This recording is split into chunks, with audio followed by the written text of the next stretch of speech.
Very good morning to you. Good morning. All right, so this call to declare the board delinquent. Tell us more about that. So maybe to put it in context is that Prasa received a disclaimed audit outcome in the 2018-19 financial years per the Auditor General. And amongst other things was the fact that there was a collapse of good governance practices at Prasa. And even the basic prescripts of minute keeping. We are sitting with 101 sets of board meetings or subcommittees of the board minutes that have not been approved, which of course makes it very difficult to track decisions and resolutions. And the list, of course, is endless.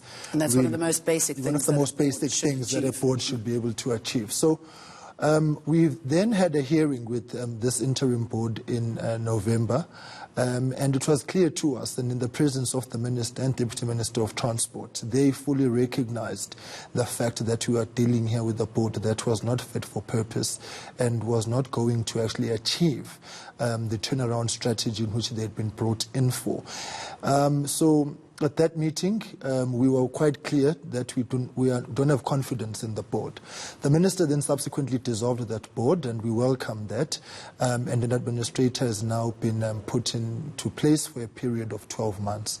It is our belief that dissolving the board does not have meaningful or far-reaching consequences enough for the individuals who have actually, brought us to this problem.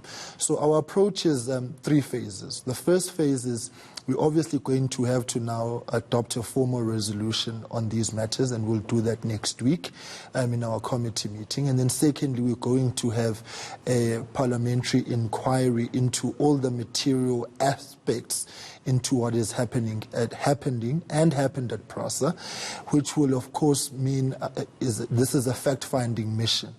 The third phase is then to actually approach the courts, because it's only the court that can actually have people declared as delinquent directors.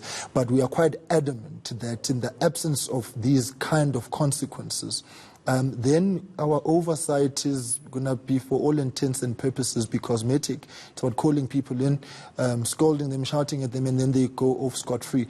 There needs to be consequences. As you say, become a member on another board. It's like a popcorn kind of thing. They pop up everywhere. So as far as we are concerned, we need to begin the process of pushing back. People will, of course, then say, why Prasa, when we are in a sea of problems? Well, SAA, as you know, is at already the commission, the state capture inquiry, and ESCOM, the problems there are still on our radar. We had that visit to Gusili and Medupi as a committee, so ESCOM remains on our radar. But Prasa is second to ESCOM, the backbone of this economy. I was going to say, it really is the wheels of our economy. Exactly. It's affecting so many South Africans who need to get to work. Exactly. And so there's been very little focus on Prasa, and we are saying, look, let us actually focus on these things.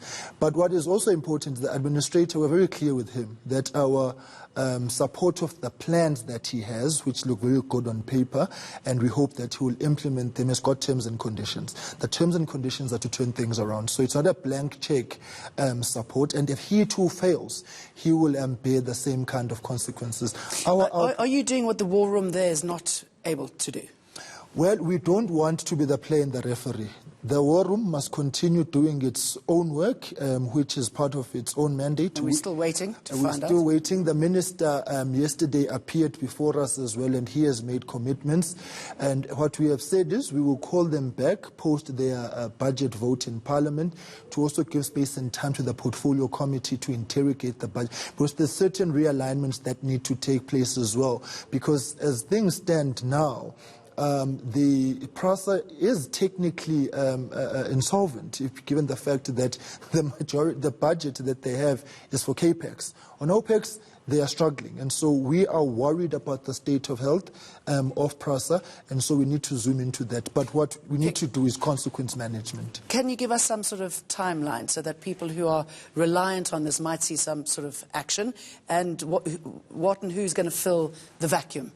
Well, we are adopting the resolution next week, and we were hopeful to have it ATC'd on Thursday or Friday in Parliament, which is the announcement tablings and committees, so that it can be scheduled for the House. We will impress on the Programming Committee of the National Assembly to schedule it as a matter of urgency, but we're also doing this in the midst of the SONA and the SONA debate and the budget vote. So in the midst of all of that, we will find a time. So I'm hopeful that by the end of this month, the House would have taken that resolution so we can set into motion the inquiry, which should not take us beyond the end of March, so that we can prepare papers, and probably by June we will actually have approached the courts.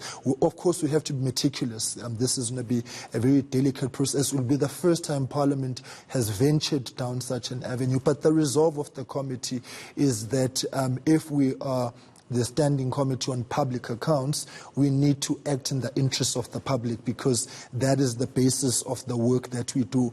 And for the longest of time, Jane, it's always been about rands and cents. Right now, it needs to be about rands, cents, and the people who are entrusted with the responsibilities. And if they fail, the consequences need to come to their doorstep. Good. Let's see some action there. Most definitely. Thank you very much, Jane.